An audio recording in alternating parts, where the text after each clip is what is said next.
What's up, everybody? Welcome to After the Final Whistle, a football talk with Jon and Montel. This is episode 9. I'm Montel. Co-host is John. How you doing this week, buddy? I am doing pretty good, sir. Pretty good. How about yourself? I'm doing all right, man. Dealing with a bum knee a little bit, but I'll get that looked at and hopefully nothing major. But yeah, and then I'm chilling. Our special guest this week, I'm sure I don't know if I told you yet. We were supposed to have one. Matt Watson, he couldn't make it this week. He had something come up, so we'll be hearing from him in maybe a week or two. Okay. Okay. So Also, sorry to hear that about your knee there, my man. yeah, I don't want to be on IR this time. But I guess starting up, speaking of IR, let's talk about the injury report. All right. So, start off with Russell Wilson coming off of the IR. He will be playing against the Packers. Chris Carson did not clear IR, or they did not take him off of IR, so he's still on it. He missed this game this week, which is unfortunate. Then you have Ryan Tannehill being a late addition to the injury. Him and like Julio Jones and AJ Brown and like seemed like it, damn near half of the Titans wasn't at an open part of practice today. Came out and said it was just an illness, so keep an eye on that. And then Zach Moss still has not cleared concussion protocol. He's closer, so he could be activated this week. Is he a Bills running back? Yes, Bills running back. Alvin Kamara, I think, is out. Last I heard, that was the way he was trending. Sean Payton came out and said that they were practicing. Yeah, that he's out. Rob Gronkowski and Antonio Brown have been ruled out. Chris Godwin is a game time decision. So a lot of offensive weapons for the Buccaneers is potentially out. For the most part, that's really all I got. Did not know David Montgomery came back from IR last week, but had himself a hell of a game. So welcome back. Oh, for the Bears. Yeah. Yeah. So that's all I have for the most part for the injury report. What do you have for the news, sir? First thing I've got is one John Gruden is suing the NFL and Roger Goodell. I spelled it Goodell in my notes. I didn't realize. Yeah, he's suing them in Nevada District Court, claiming they sought to destroy his career and reputation through "quote unquote" malicious and orchestrated campaign. He alleges that someone within the NFL leaked his emails to the Wall Street Journal and New York Times. We talked about it a couple weeks ago. Some of his stuff leaked. We won't rehash about that, but I guess he feel like he's been done dirty by the NFL. I mean, well, I think it was like 3 years into a 10-year contract, so I don't know if the Raiders had to pay it out or not because he resigned. But yeah, I mean, I don't know. Like you can't. I don't think anyone like Goodell's level or higher leaked that. They may have gotten instructions to leak it, but I don't think anyone with that doesn't like qualify as like a fall guy. It's probably like some lower level employee who did it and probably got some decent pay cut for it. But yeah, I mean, I can kind of understand why he feels the way he does. I mean, out of all like hundreds of thousands of emails, the only ones that came out were his. So, and then the NFL is trying to be like, oh no, we're not coming out with anything. We're not releasing them. Oh, that's kind of their stance too with the whole like I'll say it for now, like the former Redskins and like current Washington football team is. I'm sure they've got plenty of dirt. They just haven't released that. So I find it really strange how quick they were to like find some stuff on Gruden, especially from his time at like ESPN. Kind of weird, but Right. next thing I got is we've got a reunion of sorts. Cam Newton re-signed with the Panthers. The deal is worth up to $10 million. He has $4.5 million guaranteed, and he gets a $1.5 million signing bonus within that $4.5 million. So I didn't see that one coming. I knew Sam Darnold was hurt, but I didn't think we'd see any kind of reunion, especially at $4.5 million for what 9 more games. That's a pretty good chunk of change, especially if he doesn't play the whole rest of the season. Right. Right. Definitely changes how that offense is going to run to some extent because Cam will take off with the football, so that could hurt Christian McCaffrey in the run game, which may be a good thing to some extent. Right, it could save him. You know what I mean?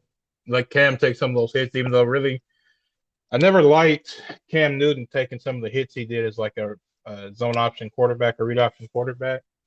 But I mean, he's 6'6", like 260. He like a runner. He's like Brandon Jacobs, just faster, and he throws the ball. So Right. it it's it's fair. I mean, I kind of I think he's kind of like the predecessor to like Lamar, but Lamar's a lot smarter with some of the hit he takes. He'll slide or run out of bounds instead of trying to run over a guy who's just as big as he is. So. Yeah. Next I got is our problem child, Odell Beckham Jr. signed with the Rams. Deal's worth $4.25 million. He has a $500,000 signing bonus, and he gets $750,000 for the rest of the season.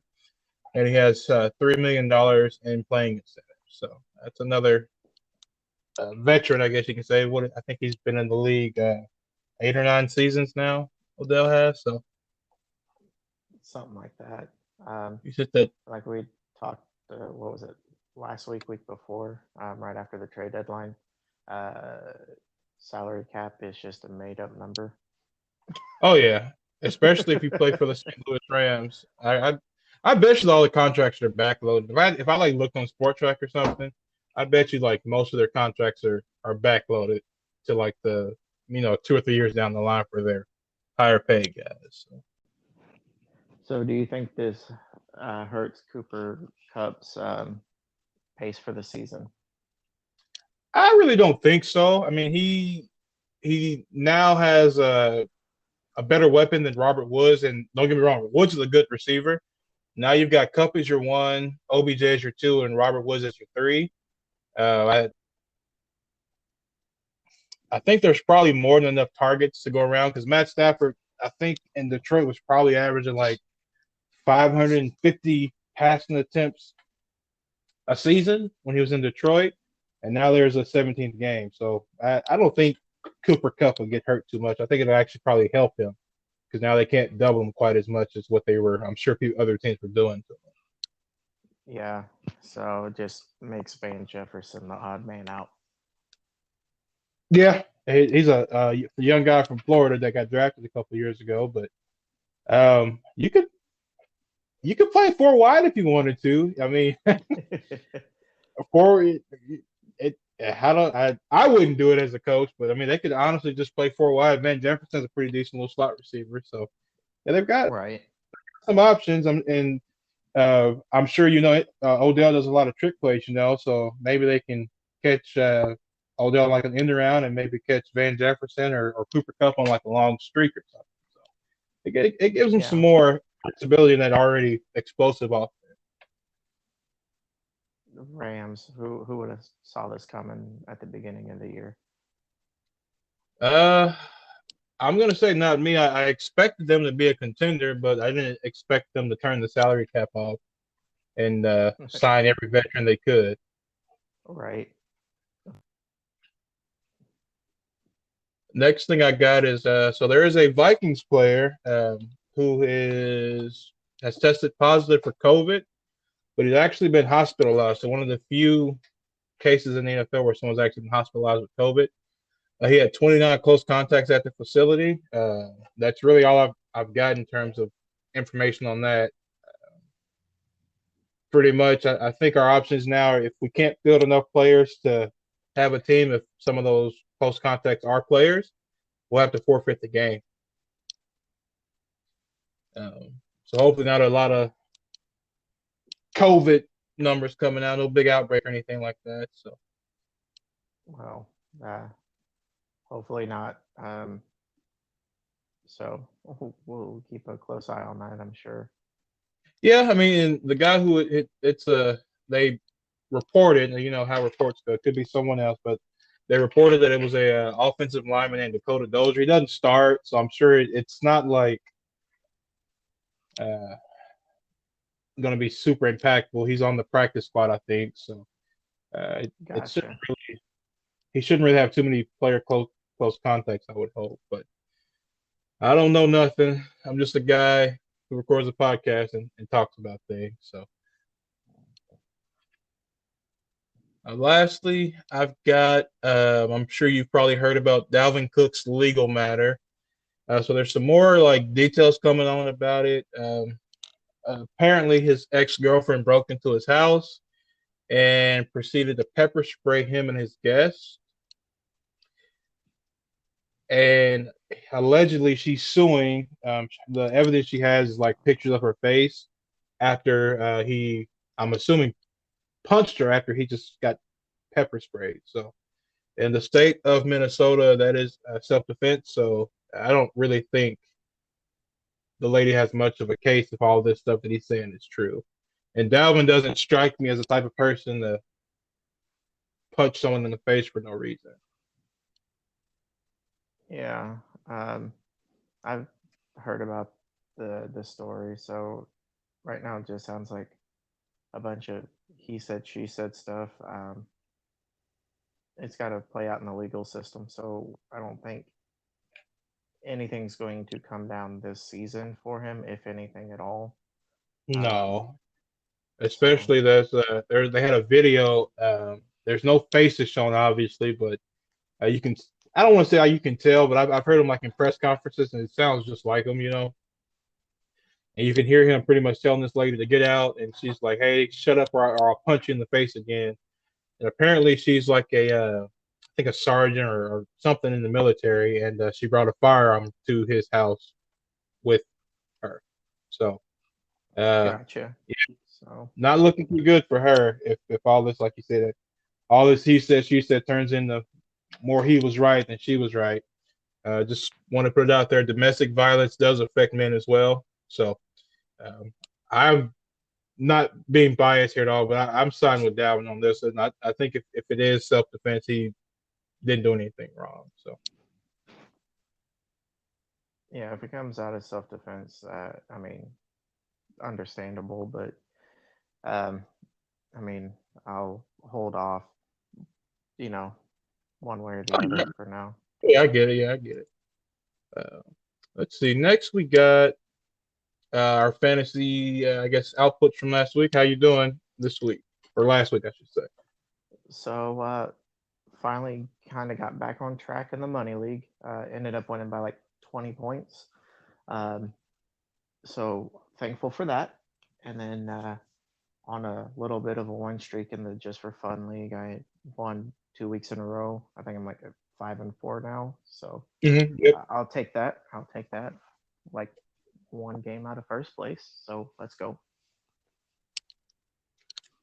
So I guess for me, I in the free league, I beat the person with the best record. They're 7-2. I'm now a lowly 3-6, but hey, I beat him by 10 points. In the money league, what am I? 3-6, and I made a comment and you laughed at me. I'm gearing up for the most epic comeback in fantasy football history. So don't y'all sleep on me, I just don't get how you're 3-6 with the team you have. bro. Me, I was talking about this with someone. It's like I have literally caught everyone on their absolute best every single week besides two. So it's let me go look at the let me see if I can find the standings real quick. So I have a points for of 1,209, which is like the third highest in the league, and a points against of 1230. So that just like infuriates the piss out of me that there's people with point differential of like 40 the other way, and they're sitting at like I think 7-3 or something like that, or 6-3. It's Yeah, and then if you look at mine and that, like I'm like the third lowest scoring team, and I'm at like 5-4. yeah, it makes no sense. Everybody I've beaten, I beat bad. You know what I mean? So I mean, you have hopefully, that like 200-point game. yeah, a couple weeks ago, yeah, and the guy who actually beat is pretty much done with fantasy at this point. So I'm so sorry. So he doesn't want to play anymore. He said he'll just try again next year. Hey, So that's fine. It's someone in our division, so it's okay. yeah, got to beat him in the submission. I just found it funny. All right. So next up, we got our predictions from last week. So overall for you, including last week, you're 16-7. I'm sitting at 11-11. So I keep like sneaking up to 500, and then I'll get too wrong and go back below 500. It's starting to really tick me off. But your predictions from last week, we had Falcons at Saints. You predicted the Saints would win 14-10. They actually lost 27-25. Titans at Rams. You said the Titans would have 17 and the Rams would have 34. The Titans actually won 28-16. You predicted the Packers would have 24 and the Chiefs would have 21. The Packers, they win or lose that game. I might have the score wrong. Hold on. They lost 13-7. Okay. They lost 13-7. Let me go Could back and have double. won, but lost 13-7. So Yeah, that's your a tough pill quarterback to swallow. 0-3. would. Jordan Love didn't light it up like we said he would, huh? I thought he had a good game. I mean, Scared? if you look at the stat line, Mahomes and Jordan Love in the game, Jordan Love was just as good, if not a little bit better than Mahomes. So you can't praise one and bash the other right now when Oh they no, basically were the same. Oh, I'm not necessarily saying you, but there are people out there that are saying Jordan Love sucks and Patrick Mahomes is the next best thing since Tom Brady. So I'll say this, and then I'll talk about your next. I'll talk about my scores. Mahomes is broken. That Super Bowl broke him. So you can thank Ndamukong Suh and the gang for figuring out how to stop him. And it's just like play three high and hit him over and over again. And he kind of folds. So Yeah, I'm not sold on Mahomes yet. So for me, I went 1-2 last week. This week I went 2-1. So I had Patriots beating the Panthers 34-14. They won 24-6. I had the Browns winning or losing to the Bengals 21-27. They lost 41-16. I said the Ravens would beat the Vikings 21-20. They lost in overtime 34-31. The Vikings did. So 2-1. Like I said, overall 11-11. You're sitting at 16-7. And we're about midway. So yeah, I still mean, anybody's. yeah, still anybody's game to win. I hopefully I hopefully I come back, man. I was doing pretty terrible those first couple weeks. I'm just like, I've never been this bad at this. It's just because I'm recording it now that I'm bad at it. So All right. So what games are on the slate for us this week? you've got Falcons at Cowboys, Browns at Patriots, and Seahawks at Packers. I almost say Panthers. All right. So I'm gonna go ahead and take the Cowboys. They're gonna win like, geez, I'm gonna say 28-14. Give them Oh, okay. 2 touchdown lead. Cowboys.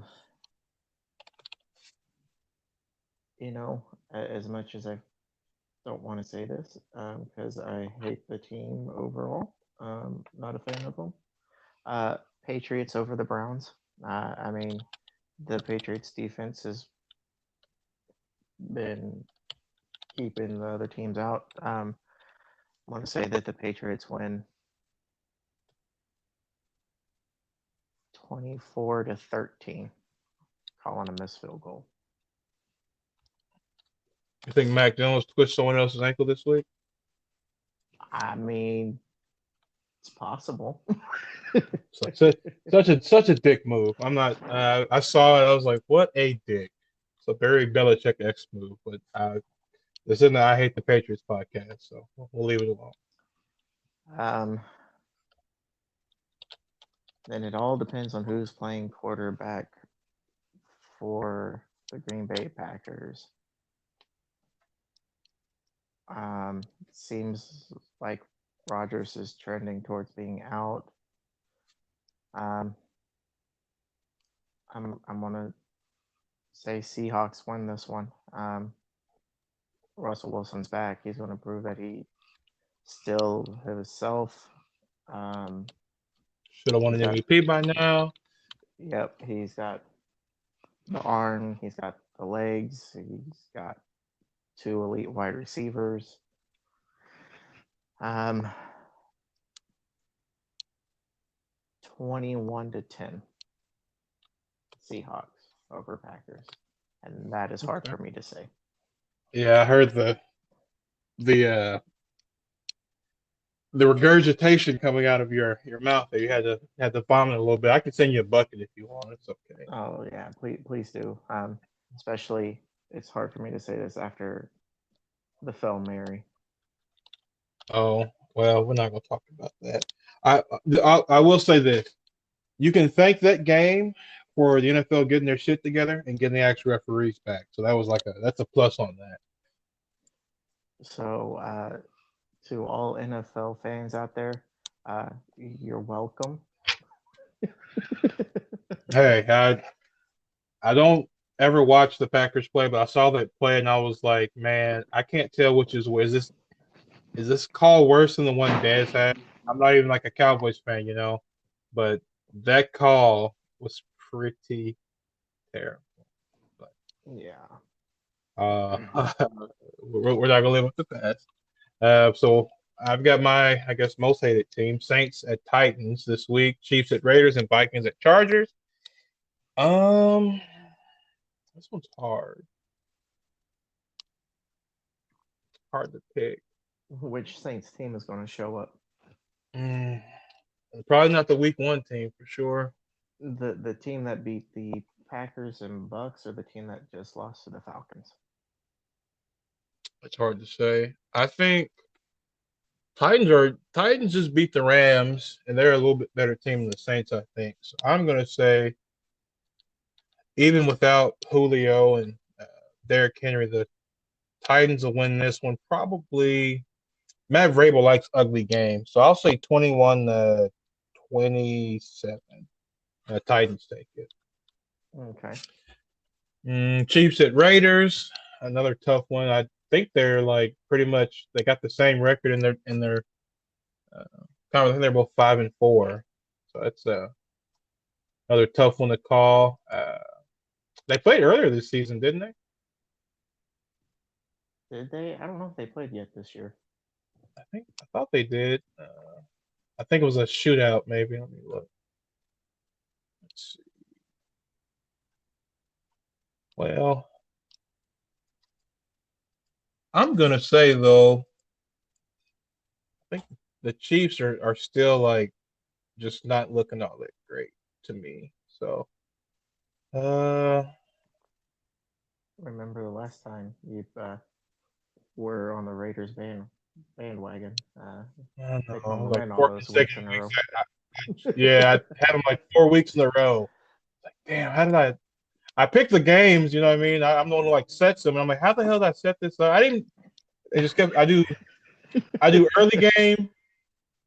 I try to give us both an early game and a middle game. And I'm like, I do 1, 2, 3, 4, and they all just land at the same spot. So Uh, man, this is hard. I don't want to go back under 500 with this prediction. Oh, What's your gut telling you? my gut is telling me Chiefs, man. So I'll go with my What, gut. what's your I'll say heart? What's your heart telling you? my heart's telling me that Derek Carr is a sleeper for an MVP candidate carrying this sorry ass team to 5-4.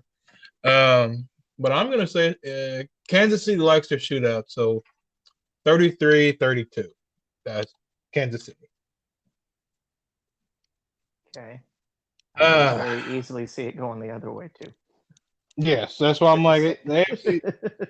It's a freak. So the problem with AFC West, it's a freaking it's an arms race. Honestly, like no one plays defense besides the Broncos, so it's pretty much who can score the most points against the other ones, and just not let the Broncos stop them to win the division. That's what it's come down to like the last couple of years. So, man, this next one's painful. It's Vikings at Chargers. We beat them so bad a couple of years ago. I kid you not. I think it was like 40-6. We kicked the piss out of them. Justin Herbert's pretty good. Well, he's not pretty. He's really good. Mike Williams and Keenan Allen. They everywhere the Vikings are weak, they have playmakers. So I'm gonna say Chargers 30, Vikings 21.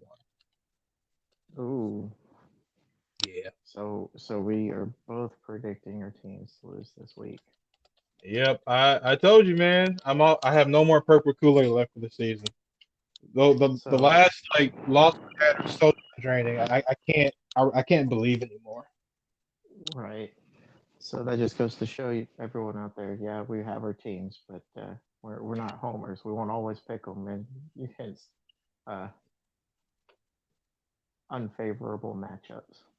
Right. I ain't no idiot for sure. So yeah, stuff. But I think that's pretty much all I've got on the schedule this week. You got anything else, John? Um, no, I don't. How about you?